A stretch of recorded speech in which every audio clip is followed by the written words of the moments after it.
All right, what's up, y'all? This is Logic, hip-hop artist from Maryland. I always say that. Keep this in here, too. Y'all watching Hard Knock TV. Swag. Confuse it. Take a step in the mind of logic, as long as you don't abuse it. So let me break it down for the whole world, like I broke it down for my old girl. I can't deal with your bullshit no more. Gotta let it go, let it unfurl. Cause I remember the time when I was living sublime, wanted to make a living off of my rhymes, but the whole world told me never mind. I'm a star, how could I not shine? One of the reasons why you signed to Def Jam was No ID. Totally. Talk about what's it like being in the studio, and how does that that work out? It's really cool because it's an experience that's very brand new to me, because he works very differently from anybody that I've ever worked with, and it was like literally just like last night that it kind of clicked in my head about how me and No ID are gonna work. Like when I go to like Six or my homie C-Sick or Arthur MacArthur or Swift D or Dot the Genius or a lot of these people that I've been working with that have helped me develop my sound, I'll be like, yo, let me get this and I want this, and they'll give me a whole beat that's already done and it's got strings on it and this and all this other shit, and then I'll be inspired by that. And that's just how I've been my whole career. I'll hear something and I'll be inspired by it and then I'll do it. But with No ID, he almost does it backwards. But it's not, it's pretty ingenious just how he creates. You know, he'll give me like a sample and then I'll just write to it. And it was hard to do that without having the string part of the this or this or this. But that is like a huge element of his genius, I think, is that he gives me this and he goes, do what you can do on here. And then he hears what I did to it, and then he himself becomes inspired and is like, oh, okay, I like your flow here, or maybe this was cool, but what if you did this instead? Or nah, matter of fact, instead of doing that, I'm just gonna add these drums here, or I'm gonna switch this up. And then before you know it, you got this shit is incredible, like, you know, and I never worked like that before. So it was a hard adjustment that took a long time, and I like just got it. But I think it's good. I think it's good how I got it, because it wasn't like, oh, I kind of understand or this. It was like, it clicked. So it's a very great experience as far as creating the records. But even just the vibe, like being in the studio, there's always like a reverence with him. Just not even just as a producer and all the things that he's done, but just like as a man, like how he carries himself. Like you can joke with him and have a good time and shit like that, but it's just different. But not in a bad way, actually in a really good way. And it's just cool as fuck, man. So he'll be telling me like stories about Kanye or Jay or all these people, and just like he's been there for some of the greatest hip hop albums that were ever created. You know what I'm saying? Like, fuck, man. And then he's telling me what it took and this and this. And I think a lot of people sometimes can be so set in their ways of how they create music, or I'm gonna do this or I'm gonna do that. And like every time he tells me something or he really gives me an idea where it sparks in my head and I understand it, I just run with it, man, because if I try it and it doesn't work, it doesn't work. It doesn't have to come out, you know what I'm saying? And that's one idea out of 80 that we're gonna have, or, you know, 500, who knows? So it's awesome, it's really cool. Just ride with a motherfucker, keep it real, never lie to one motherfucker, hold me down. Chillin' and they got it, a V, rockin' Adidas with a senorita, but she's sippin' liquor by the leader, that's royalty. Like the homie can be no, he know we be in a casino, lighting Cubans with a Cino, I'ma fuck the game. Yeah, get it, my libido coming up shorter than Danny DeVito, whenever I step on the beat, ho. Like a kilo on the crease, slow. Now my share of defeat, but we still gon' eat, ho. What a fans, but we'll get to forever or repeat, though. The second renaissance of hip hop. Oh shit. I was gonna say the reincarnation. I was like, wait, that's not the right word. It's second renaissance. The second renaissance of hip hop. What can you tell me about the second renaissance of hip hop? Yo, I'm kind of glad that I fucking branded that shit, man, because I ain't never heard nobody talk about that before, and I always thought it was so cool. Because have you ever seen this movie called The Animatrix? I don't know, it might be too nerdy. Yeah. So it's like one of the things that they have on it is the second renaissance. So it was like the first renaissance, kind of the dark ages, that period of time. And then there was that second renaissance in the Matrix when it was just like science and all this other shit, which obviously hasn't come today. But I feel like in hip hop, there was that golden era, and that was it. That was like the first renaissance, the beginning, the creation of this genre of music. And I feel like now we're in a second renaissance where the lyricism has always been around. Like people always like hip hop's dead or hip hop's this or but like hip hop's kind of always been the same. Like you've always had your underground, strictly underground cats. You've always had your superstar mainstream radio guys. You've always had the people that, you know, were super raw, but they might have had a couple hits, like Ghostface, you know, who was always respected, but then came out with a bang. Like, there's always been like that to me. So when people say, like, there's always kind of been what you may perceive as whack music, and then good music, and this and that. And but I feel that more than ever, commercially, and like on the radio, that we're seeing a lot more lyricism and a lot more like storytelling and a lot more very emotionally driven music than we've ever seen before. And that's something that I want to add on to. I feel like some of the people who really, really like changed this game of music on the radio, I mean, people like, you know, Cudi with Day and Night when he came out with that, and then Drake with like Best I Ever Had, and Wale, just a lot of different people that incorporated punchlines in their music that actually make people think. You know, because there's a time and place for everything, yo. There's a time for the raw shit or whatever, and there's a time for shit to just party to. You know what I'm saying? Cole said that in the interview, actually. He was like, yeah, I think he was talking about when he was making Can't Get Enough. He was like, I can't fucking just, shit ain't real all the time. You know, you got to have a good time. And I think a true lover of all music will not only understand that, but they'll respect that. Because they're like, yo, I'm fucking with Wu-Tang. I'm not really fucking with this dude or that dude, but hey, it's cool. I respect him. It's not bad music. Like, hey, maybe he's singing or he's doing this or he's doing that, but hey, he's singing in key. It sounds good. He's selling records. He's being himself. He's being honest. Cool. I'm not fucking with it, but cool. You know, and it's just, that is the second renaissance, I think, is really taking over, of just people being themselves and expressing themselves, man. But for me personally, as one of the pioneers that like I feel of up and comers and, you know, people really solidifying themselves, the second renaissance to me is creating all music. It's creating raw records and commercial records, because I don't really hear a lot of people doing that. I don't really hear anybody doing that. I'm talking about straight boom bap that sounds like it's 9/6. You know, Wu-Tang, this shit is forever for the children, like some crazy shit, and then be able to like harmonize and come up with melodies and all these different things. But the message is the same. That's the cool shit about it, man. Like, the message is the same. Like, whenever you hear me reference like bitches or money or clothes or all this shit, I talk about how I have it, you know, or bitches want it or this or that. But I talk about how, man, these bitches ain't important because I'm getting this money. And I talk about how this money ain't important because it doesn't define me, but it allows me to support my friends and my family. You know what I'm saying? Like my homie Lenny, who gave me a place to stay for a year, let me sleep on his couch and follow my dream. And once that year was up, I signed a Def Jam, told him to quit his job of 12 years and come work with me and be in the music industry and have a great time and have fun.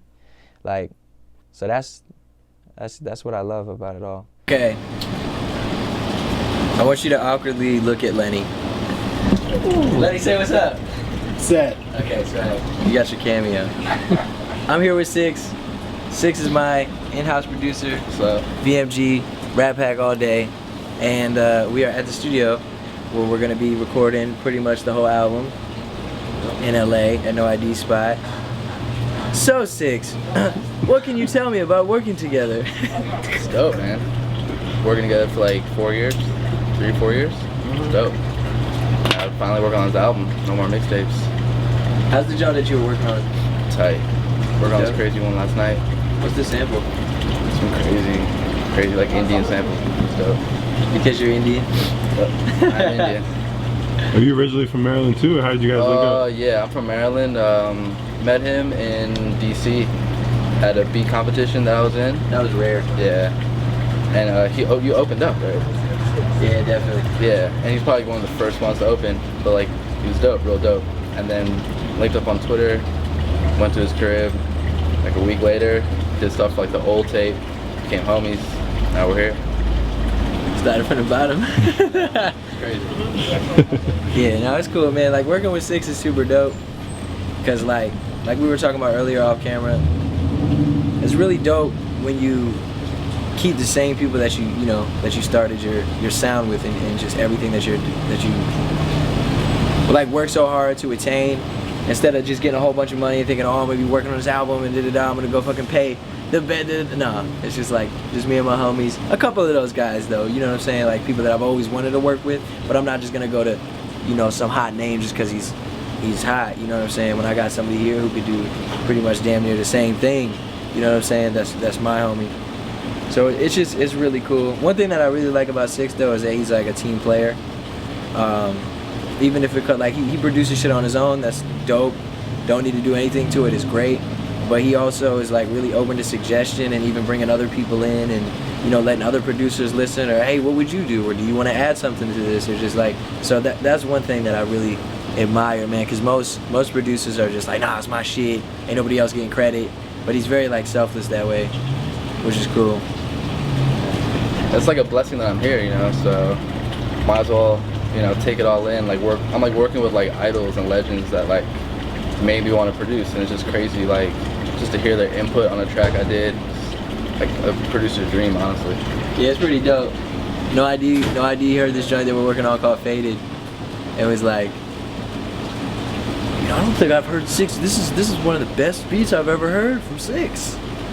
I told Six is like, for real? He's like, what? Yeah, I just remember watching like No ID just like interviews on YouTube and just like him making beats and stuff, and it's like, yeah, I can't wait to be in that studio. Like those interviews are so funny. Yeah. Those interviews are funny as shit. Cause we know him, so it's funny to see like when he's just like, yeah, this is how I made this beat, and then he's just like, da da da da da. It's like the most amazing shit. He was making like Death of Auto Tune, and it's just like the most. He was just like the most effortless thing, but like the craziest song ever. That's why I used to No ID, you know. Yeah, it's pretty dope. Make sure y'all get Big Sean's album. Crazy. Cause he's all over that shit. It is ridiculous. Did I tell you that Sean played me the album yesterday? Nah, I saw it on Twitter. It's fucking dope. Yeah, it's man, it's like super crazy, dude. Yeah, we stepped it up like 300% from his first album to this album. It's crazy. You know what's crazy? Like, it doesn't really feel like a lot has changed, you know? Because like we've talked about this like ever since we met, and like our mentality's been there, and his mentality's been there. So it's awesome being here, but honestly, it's like we're still in the same mind state. Like we gotta create great records. Like in the basement. Yeah, it's the same thing. Like this feels like the basement, just chilling. But you know what's funny though is like, you remember when we made like Fly Away and all that shit, and we were so psyched? That shit sucks now. When you listen to it, it's funny. That's weird. What's up, Lenny? Still in the cut, chilling. Say something awkward. I like turtles. Fuck no. That is pretty classic. This is DJ Rhetoric. This is my homie right here. As you can see, he's got his Big Sean pants on right now. Clowning me already. Psych out. Clowning me already. It's your shiny shirt. So fuck you. So listen. So this is how the Rattpack started with me and Lenny. And me and Lenny first met, and then Castro came along. And so it was like the Three Musketeers, and that's how the fucking Rattpack started. And then we met y'all, right? Yeah, me and my homie Obi. Then we met, and then Lando. Then Lando. And that was like it for a while. Yeah. That was pretty much it. And then now we got this fucking guy. I'm like chapter 10 in the Rattpack. I'm way down there. Oh yeah, Chris. Oh, yeah. Of course. But he's the manager. Like he's Rattpack, but he's like, hey guys. Oh my god, you're clowning everybody. It's Chris LaRue, Logic's manager. Best manager in the world. It's like, nah. Have you ever met Chris? Nah. Yo, Chris is the homie though. He's cool as shit. So yeah, this is Lenny. Can you tell me from your perspective, he was telling us about the time when he would sleep on your couch. Yeah. You got any stories from Yeah, well, those days?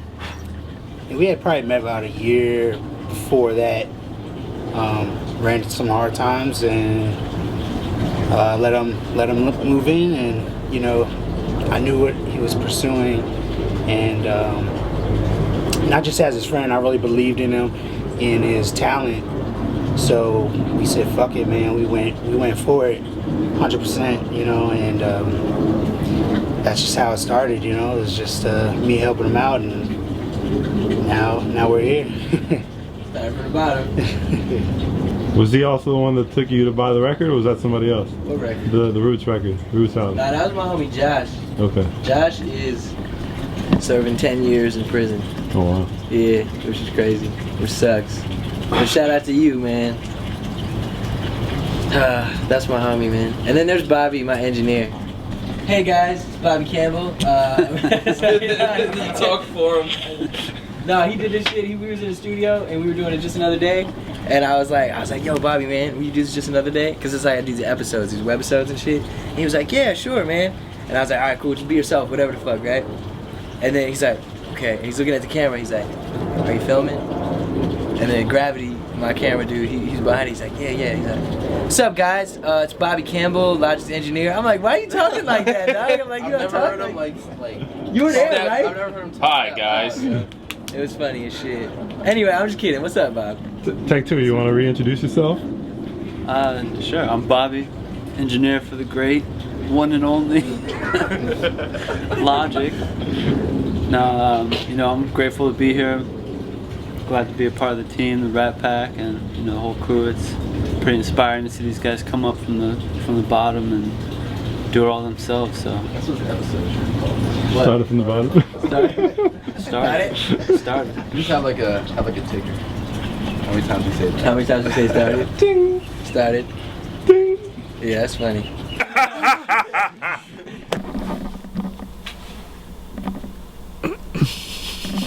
It's like That's hilarious. He's so tired. Alright, don't fuck my shit up. Fucking me up. Come on. Fuck no. Stop that. I love how there's this random ass cat. You just found him on a fence? Yeah. On the beach. He saved his life. Yeah, he was fucked up. He was just stuck? Yeah, his head was in the links. And Oh, like man. he couldn't get out. Oh. Should we do, I think I'm gonna, let me fuck with the, It's the homie now, he's Rattpack.